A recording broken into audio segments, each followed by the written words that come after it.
Hello everyone, this is Unit 1, Lesson 2.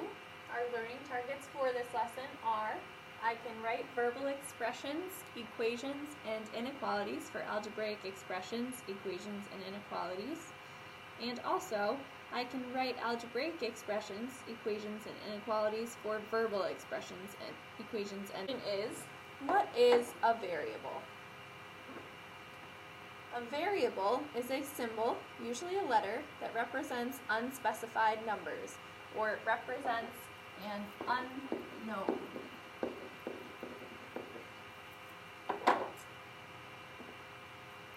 A lot of times people are quite confused about when we're actually going to need a variable in math, or in any place. Why are there letters in math? We hear that all the time. However, when we're solving for something that we don't know, we need to represent it somehow in our equation, and that allows us to find more information out about it. What is an algebraic expression? An algebraic expression is a mathematical phrase that can include one or more numbers, variables, and operation symbols. So you can have variables, numbers, add, subtract, multiply, and divide, but you notice there is no equal sign in these.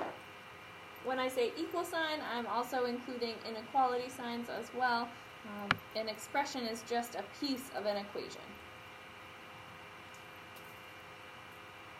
So the difference between an expression, equation, and inequality: an expression might look like 2x plus 5. That doesn't have an equal sign, but it does have operations, variables, and numbers. An equation will have an equal sign. 2x plus 5 equals 10. An inequality is when you use less than, greater than, less than or equal to, or greater than or equal to. 2x plus 5 is less than 10. All three of those are what we're going to be working with translating today. There is a big difference between these three. So at first, we want to come up with a few words or symbols that we can use to represent the mathematical symbols. So the first one is the plus sign. So plus is a good word to use there. Also addition, add, increase, or increased by, more, and there are a ton of other words we could add in there. Also, for subtraction, we can say subtract. We can say the difference. We can say minus. We can say less. We can say decrease. And there's one important one I actually left off of the plus, is the word sum. Sum is the answer to an addition. We also have multiplication and division. So you can have multiply times product. If you're talking about fractions, the word of means multiply, like 1/2 of 6. For division, we have divide. We have quotient. You could talk about the divisor, the dividend. We have over, when you're dealing with something like a fraction. 5 over 10, that's talking about division. We also have different symbols for division. You can use the fraction line, like I just did. You can use a slash. For multiplication, we can also use parentheses. We can use a center dot. What I want us to get away from using is an x, because now when we're dealing with algebra, x becomes a variable, and it's a very common variable. So if you use x as multiplication, it can get very confusing. Great. So we also have a few other symbols. The first being the equal sign. So you can say equals. You can say the same as. You can say is. Equivalent. And again, there are a ton of different words we can use for all of these symbols. This one up here is the less than, and I know that because it points to the left. So less than. And the second one is less than or equal to.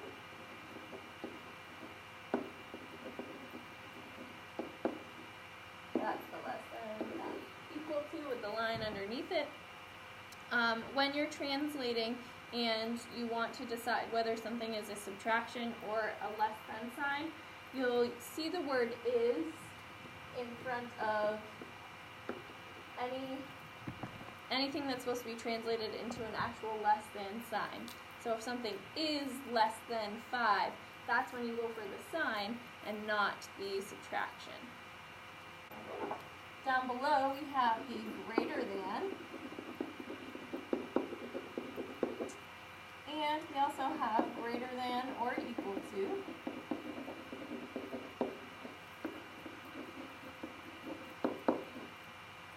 So again, greater than right there, greater than or equal to with the line underneath, more than,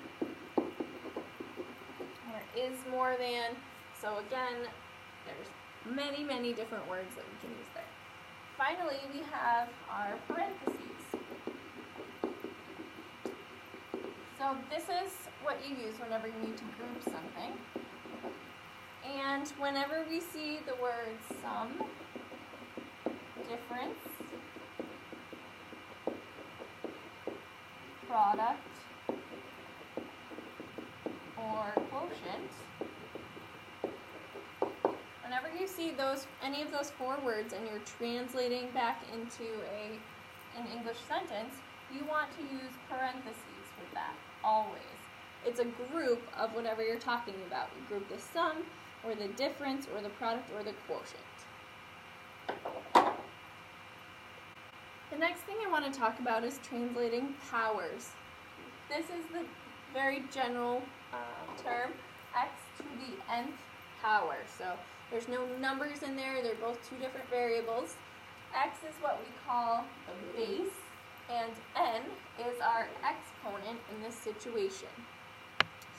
So we can raise x or any number to any power, and your power and your exponent, those are sort of interchangeable here. So whenever we're talking about powers, we know that the exponent tells us how many times to multiply our base together. So x to the first power, we're multiplying x, or our base value, by just once. So our answer is x. X squared means we're multiplying x times x. We have 2 of those. If this were a number, we could evaluate it, but with x, we're just expanding. X to the third, or x cubed. One thing I want to mention, x to the second is also called x squared. That is x times x times x. X to the 4th power, so we don't have a special name for that, it's just x times x times x times x is x to the 4th power. And one little fun fact here, x to the 0th power is always equal to 1 whole. These are all factors of next to each other. So 5x to the 3rd, 5x to the 3rd is 5 times x times x times x. So 5 times x to the 3rd. Notice 5 is not raised to the 3rd power here.